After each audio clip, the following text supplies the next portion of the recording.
There was no First Amendment or Fourth Amendment violation around January 6th. No. This is simply another effort to whitewash what happened on January 6th. One of the members of the committee calls those who were convicted of crimes hostages, while there are actual American hostages sitting in Gaza right now under captivity of a terrorist organization. I appreciate that. I think the gentleman from New York just said that we're trying to chill the federal government. I don't know if it's ever been said that way. It's always the government trying to chill Americans' rights and chill Americans. I've never seen anything. It's called projection. I've never seen anything like. But guess what? You know who was opposed to how the FBI and the Bank of America did this thing when they asked for this information? You know who was opposed to it?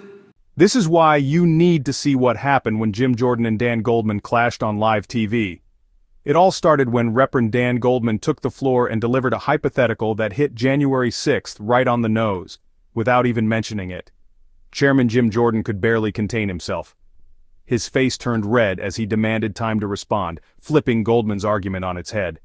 It wasn't about chilling the federal government, Jordan shouted. It was about the government chilling Americans' rights. Recognize. Thank you, Mr. Chairman. Just to follow on with my colleague from North Dakota, the notion that subpoenas are not sufficient to get information and that every ounce of evidence must be obtained by a search warrant has, of course, been repeatedly rejected by the Supreme Court over and over and over. And this hearing, the reason why, as Mr. Armstrong says, we are talking about January 6th is because, as I understand it, this hearing was initially spurred on by an FBI whistleblower who is not here testifying today. The one who ostensibly had the information about alleged wrongdoing is not here to stand in front of us, to testify under oath, to be questioned by members of both sides. I think it's absolutely absurd that we are sitting here trying to make an argument that somehow the Fourth Amendment is being violated when there is specific, reasonable suspicion about every individual whose bank records were obtained because they bought a gun, they were at the insurrection, and they were going to come back. The fact of the matter is, we are once again here on a completely sham rationale. There was no First Amendment or Fourth Amendment violation around January 6th.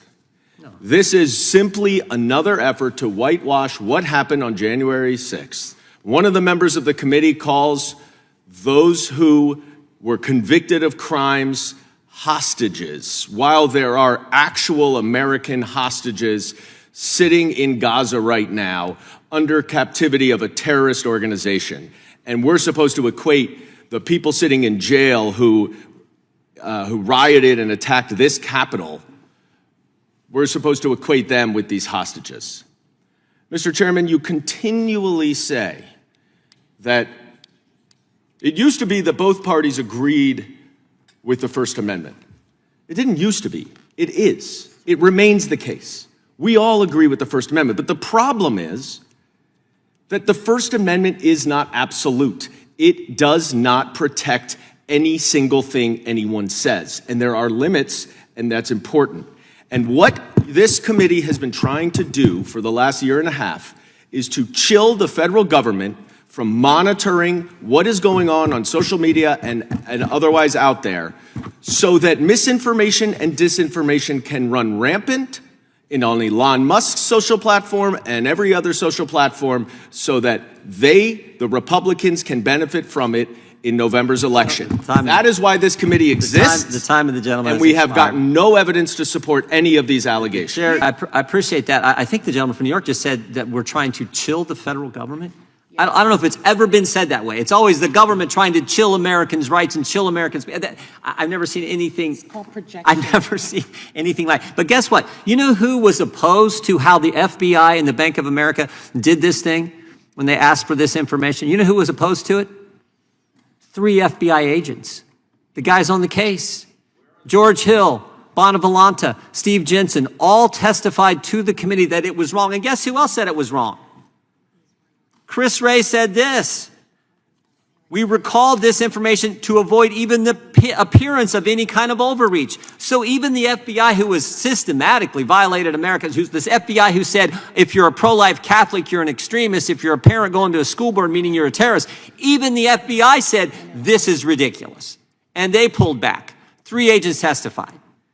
So, I mean, and somehow the government is the one who chills American speech when they pressure big tech to censor, when they ask banks to give them. That's chilling speech. And we've seen it first.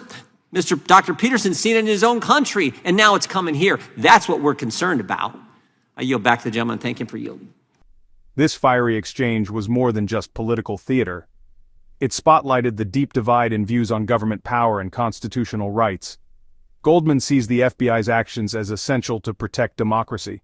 Jordan sees them as a threat to American freedoms. So, what do you think? Are you Team Goldman or Team Jordan? Drop your thoughts in the comments, hit subscribe, and ring that bell for more unfiltered political moments.